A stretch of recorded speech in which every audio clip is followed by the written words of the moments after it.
When it goes for a place where the documents are generated, there are two groups of architectural solutions.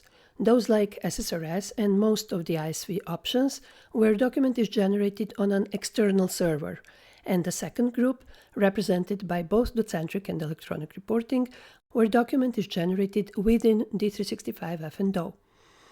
The second approach, used by electronic reporting and Docentric, is superior because of the several factors. First factor is the security, because data doesn't leave the F&O environment. Next factor is performance, as there is no overhead in sending the data and document back and forth between the different servers. Then, scalability is a no-brainer. You simply scale up or down your F&O server nodes, and the reporting seamlessly scales with it. Let's not forget that you don't need a separate server for each of your environments, such as dev, UAT, and production. This reduces the costs for the equipment and effort required for its maintenance.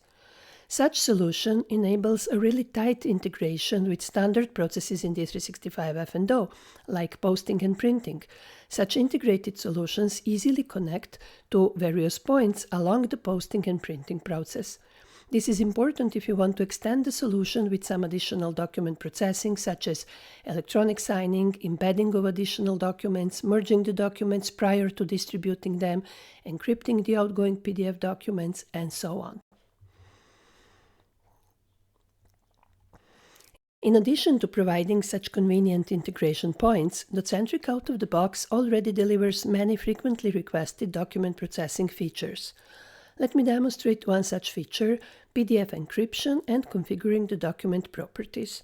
In Docentric, they are configured per report, so I will open a report setup form for sales invoice, where you can see the PDF security and PDF document properties menu items. First of them opens a form where you can, in the upper part, configure electronically signing the output documents, and in the bottom part, there is an Encrypt with Password fast tab. In this first tab, you configure first a password to be used. Note that it can be a combination of fixed text and placeholders that will be dynamically resolved. I have configured here a really silly password, ABC, so you will see later that I will get a warning about a 2-week password. Next, you can also specify under which condition to apply the encryption. For example, you might want to encrypt only the documents that are leaving your company. Let's say it would be only if a document is sent via email. Let's now go back and open the PDF document properties form, where you can specify a title, author, subject, and keywords for the generated PDF file. Here you can also combine static text with labels and placeholders. I already have some set up here, so I will leave it like that and print one sales invoice. I can print it by just previewing from the journal, because when you want to see a document on the screen, a PDF file is created in the background. But as I specified that PDF should be encrypted only when being sent via email, I need to use an email print destination, so I will make sure that my print management is configured for the Docentric email print destination, and then I can print via print management.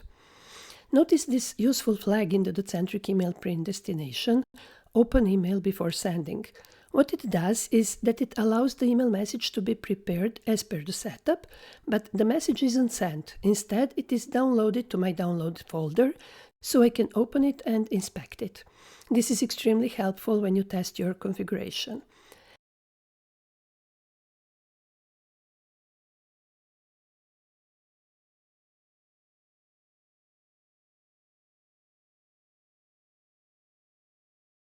I'm currently interested in this attachment, which represents the generated invoice. When I open it, a dialog appears asking for a password. I will enter this very sophisticated password, ABC, and the PDF opens. And here are its document properties, which you will recognize from the setup. A tool like this should support a variety of output formats. The most frequently used electronic reporting output formats are PDF, Word, Excel, and XML. Here's one thing to have in mind. I already said that the preferred design format in electronic reporting is Excel. On the other hand, we know that the preferred output format for majority of companies is PDF. This means that electronic reporting is generating PDF from Excel, and it is not the best combination. Output PDF files simply don't look very clean and professional. As opposed to that, Docentric generates a PDF from MS Word, which is a more natural and much cleaner process. Also, Docentric will soon support Excel output, but what is special about it is that it's going to be based on a Docentric add-in for Excel, with same feature-rich templating tools as our add-in for Microsoft Word. Here it is. And as in Microsoft Word, you first need to load the data source file, then you can bind the elements. The user interface and user experience are the same as in Microsoft Word Designer, so you won't need to learn yet another tool. To summarize, both electronic reporting and Docentric generated the documents in process, meaning in the context of D365FO, which has many benefits over the second possible architectural approach with a dependency on an external service and so-called connector logic. They are both able to produce practically the same output formats, but PDF generated by Docentric looks cleaner and more professional.